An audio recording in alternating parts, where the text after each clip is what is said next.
Hi, and welcome to the Wood Junkie. And I'm back. What about that?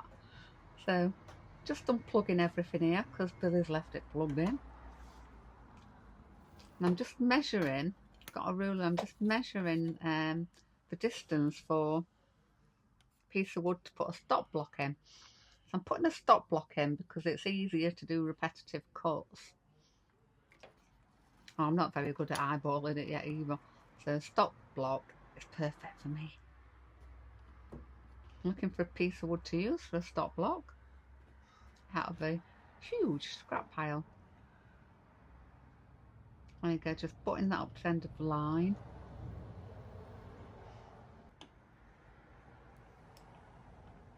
I'm going to be using today, I'm using 4x4 and 3x3, so there's two different sizes. It's just Billy's wood that has been hiding for over a year on the racks, and I thought, oh, I can do something with that. Let's have a go, eh? There we go. First one, nice and slow. I'm still slow with this, but I'm being extra careful. I like my fingers.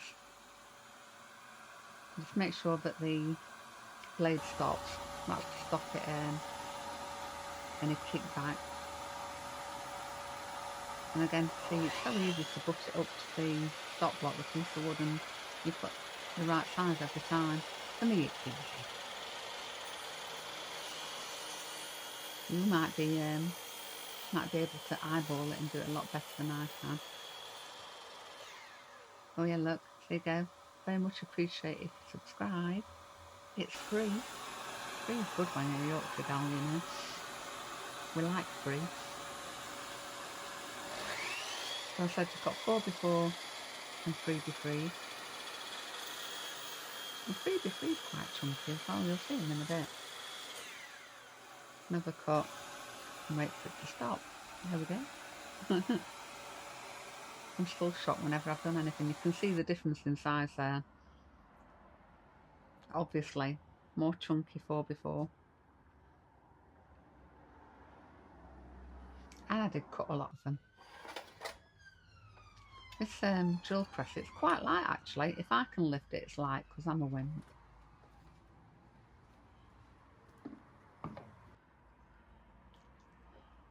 And I do like the drill press. I'm just finding centre here. I have got a centre finder for my lathe. I keep forgetting about that, but everyone's got a ruler, so you can do this too. Fairly easy. And you know my saying, if I can do it, you can do it too, because I am very much a beginner. So I'm just measuring the tea light here. There's a slight spoiler alert. So I'm looking to see what size the tea light is that I'll be using. You can use the battery powered ones as well if you're worried about safety, but I don't put mine near any curtains or anything. I'm going to make sure it's out. So this is the 40mm bit. And Stanley's out. It's still, I don't know why he goes to the gate. It looks like he's trying to escape all the time. He does love me, honestly.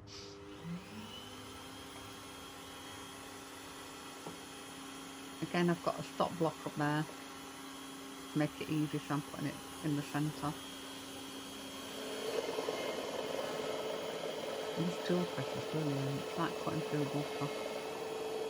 It's so easy to use. And again, something we bought with our own money. We wasn't given this. We saved for it. And I always check the tea lights. When I've done the hole, every single time, every single one, I put the tea light in and make sure it's the right size. It takes a second to do. There we go. Cooking the gas now, look. It's quite a few. Then I'm just getting the burrs off the edges, look, so just rotating it. You can do this with a sander if you've not got one of the oscillating ones. It's really easy to do.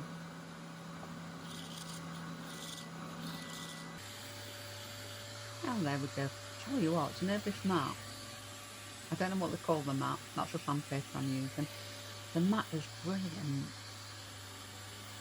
Told you, I am a beginner. But you put the mat down, you put the wood on it, and it doesn't move anywhere. It's amazing. It's a cheap gadget. I think it's on one of Billy's Amazon videos that he did. And it's really brilliant for people like me. So there we go, we've got all the holes in. I'm using the Morel's Jet Black stain. I use the Barely Black a lot, but I wanted the Jet Black. Jet Black. So it looks really dark here when it's going on, but it dries lighter. You'll see it in a minute. It's so easy to apply. As I need some better gloves, because after a while it tends to like disintegrate the gloves, and I get it on my fingers. I'm making sure I go in the bit where the tea light goes. As I said, you can use battery tea lights. And now what I found was if you do the stain in the hole first when you've got more of a stain on the cloth, it's easier because it covers the whole of the hole. It's Stanley again. Mummy, what are you doing? It's freezing. And there we go, we're all done. So as you can see, it does dry lighter. And they all dry slightly different as well. They're not all identical. That's fine. So I have got a laser, which I did buy with my own money. We saved up for a year for this one. So I've just got some designs on there. Is the laser easy? It is not plug and go. It's not plug and go. If you're computer illiterate like me, it takes a while to get used to settings and all this lines per centimetre and speed and power. Once you've got the settings, if you write it down, it's easy. You just refer back to it.